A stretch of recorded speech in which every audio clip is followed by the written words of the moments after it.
Cuba Información.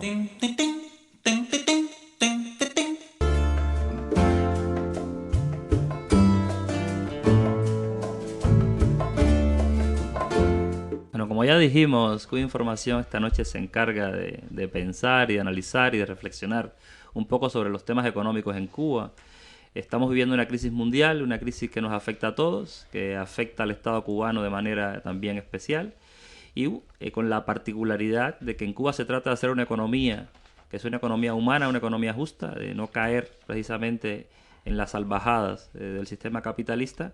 Y el pueblo cubano, evidentemente que es el sujeto de sus problemas, pues está pensando, está reflexionando sobre estos temas y hay pues puesto sobre la mesa un gran debate sobre economía en Cuba. Y vamos a estar hablando un poquito sobre estos temas. El tema, por ejemplo, de la propiedad en Cuba, que es un tema tan crucial y que define lo que es una economía en cualquier país, en nuestro caso una economía socialista. Así que voy a pasar la palabra a mis contertulios. José.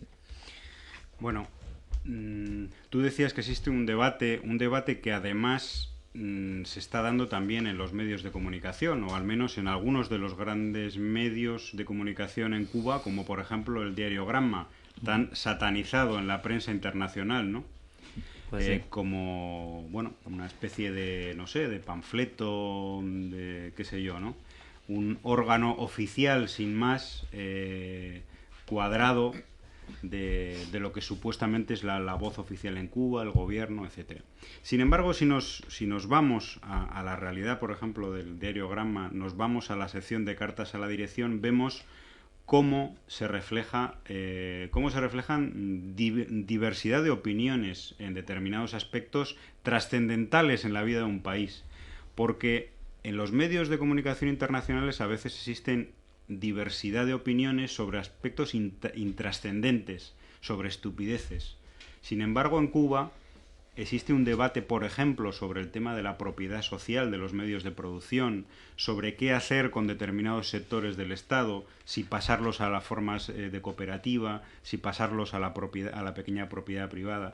Y esto está reflejado en los medios de comunicación, en este caso en el diario Granma. Me gustaría que un debate sobre, por ejemplo, la posible nacionalización del sector eléctrico se diera en el diario El País, en el diario El Mundo, en televisión española. O sea, me gustaría que la gente le diera la vuelta a eso de la libertad de prensa. Bueno, en Cuba se está hablando y se está debatiendo sobre qué hacer con determinados sectores actualmente de propiedad estatal. Y en las cartas al director hay diversidad de opiniones. Hay gente que no quiere cambiar nada, hay gente que quiere cambiar muchas cosas, hay gente que quiere cooperativizar determinados sectores, hay gente que quiere otra cosa, y esto se está reflejando en los medios. Yo quiero leer muy brevemente, por ejemplo, un pequeño párrafo de Manso Borges, una carta al director de Granma del 23 de julio del año 2010. Dice: hay que lograr que los trabajadores tengan un estricto control y conocimiento de los bienes de producción y servicios de su centro laboral. Incluso que las inversiones se planifiquen de tal forma que todo propietario social constate que es su dinero el que se está gastando en determinada infraestructura y por lo tanto se siente impulsado a pedir cuenta por los atrasos constructivos o por los gastos excesivos en el proceso de ejecución. Cartas como estas hay muchas en el diario Granma. Sobre todo se está intentando subrayar el sentido de propiedad social y sentido de propietario de los trabajadores, que es realmente el objetivo de toda revolución socialista. Un objetivo que no se puede conseguir o no se ha podido conseguir pues por muchísimas causas. Y una de ellas es que son siglos de capitalismo los que tenemos en nuestra cabeza, ¿no? Y por muchas otras circunstancias de tipo económico, bloqueos y de todo tipo. Sí, es un tema complejo y incluso teorizar sobre estas cosas es complejo y la práctica socialista en el mundo pues tiene una historia muy, muy pequeña, muy breve. Tenemos muy pocos ejemplos a los cuales asirnos. Entonces por eso yo pienso que es tan complejo incluso en el contexto económico mundial, con el bloqueo norteamericano sobre el país. O sea, es todo muy complicado y sobre todo pues intentando que no se pierda la esencia también política del país con las transformaciones económicas. Lázaro, no sé si quieres hablar sobre esto. Bueno, a raíz de lo que tú acabas de expresar, yo quiero brevemente significar un pequeño, bueno, parte de del comunicado de la Central de Trabajadores de Cuba, exponiendo este proceso, donde dice que el éxito del proceso que ahora se inicia dependerá del aseguramiento político que desde el movimiento sindical y bajo la dirección del partido, los dirigentes sindicales demos previamente a las acciones que deben emprender y del consenso social que alcancemos sobre la pertinencia económica y política de este paso. Es decir, esto es una cosa que es un proceso que viene en marcha de hace ya un tiempo, desde la intervención de Raúl el 26 de julio, hace ya un par de años, ¿no? Uh-huh. Esto se está discutiendo en todo el país, a todos los niveles, sobre todo en los centros de trabajo, en todo el sector productivo y de servicio.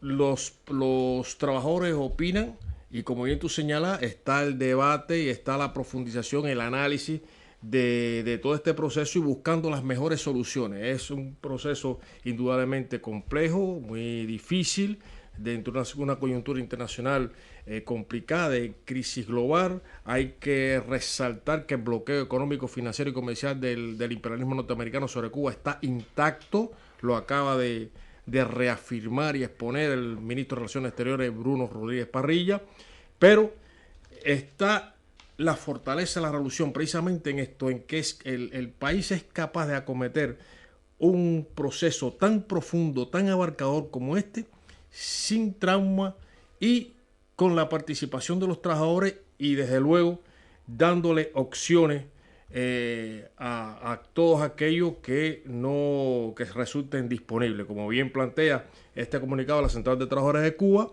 dice que para el tratamiento laboral de los trabajadores que en una entidad o puesto de trabajo resulten disponibles, se amplía y se diversifica el actual horizonte de opciones con nuevas formas de relación laboral no estatal como alternativa de empleo, y señala entre ellas el arrendamiento, el usufructo, las cooperativas y el trabajo por cuenta propia, hacia donde se moverán cientos de miles de trabajadores en los próximos años. Yo quería significar una cosa.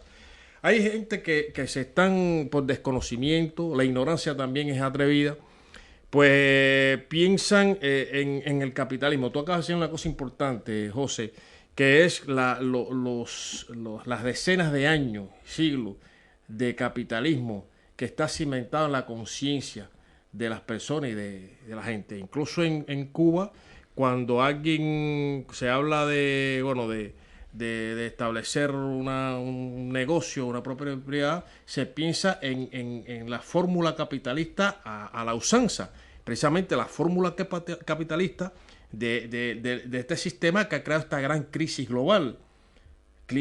Crisis que son más amplias, más profundas, cíclicamente más cortas en los tiempos, y lógicamente ese no es el camino por el que tiene que transitar el Cuba y el pueblo cubano. Entonces todo esto es un proceso que está dentro de la concepción socialista, donde se protege o se privilegia el trabajador. O sea, es parte también un sistema que se perfecciona buscando eso, la satisfacción y el mejoramiento de la calidad de vida, el nivel de vida, pero en ningún caso, yo veo aquí en las opiniones hay diversas opiniones en la prensa, efectivamente, pero opiniones, unas más acertadas, otras menos acertadas, que parten de fórmulas que ya son trilladas, un poco como plantea uno incluso en la privatización del transporte público, etcétera, etcétera. Y hay que decir que esas fórmulas capitalistas no funcionan, y más en el sistema cubano. Hay que ver lo que en los países del área, yo quería señalar, por si se me olvida, que el único país que ha cumplido los objetivos del milenio, que ya prácticamente cubierto, es Cuba. Y le sigue los pasos Venezuela. Ningún otro país ha cubierto los objetivos del milenio. Lázaro, vamos a darle la palabra Sí, a Beatriz. no, es que yo te estaba escuchando, Lázaro, y a propósito de lo que decías y de lo que decía antes José, del hecho este de que el trabajador en Cuba se sienta propietario de los medios de producción y se sienta propietario además de lo que produce, que es lo que no acaba de suceder en Cuba. Y es uno de los principales problemas de la economía. Y que no se trata, como dice Lázaro, de un tránsito al capitalismo, para nada, sino de perfeccionar lo que tenemos. Porque me llamó particularmente la atención la carta de Granados Tápanes, en un momento en el que dice: a mi juicio, no debemos discutir la propiedad de los medios de producción que posee actualmente el pueblo, aunque sí debe cambiar la forma de cómo administrarse. Enrolar el colectivo productor y la participación en la realización de los resultados, así como responder los responsables por los aciertos y desaciertos de esos resultados, que es lo que muchas veces no sucede en Cuba, precisamente porque el trabajador en Cuba no se siente responsable del atraso o de lo que no se logra o de lo que no se cumple, y que es una de las cosas que falta, y que en definitiva de lo que se trata es de la forma en que cómo se administra en nuestro sistema, pues en definitiva tiene que cambiar. Y más adelante decía: colectivo laboral que no satisfaga las exigencias se debe sustituir parcial o totalmente según corresponda. Y yo creo que de esto se trata, de un personal idóneo, y que no lo sea, pues en definitiva la competencia, y habrá que ver, y la gente se sentirá motivada y se sentirá responsable, y de alguna manera habrá una respuesta.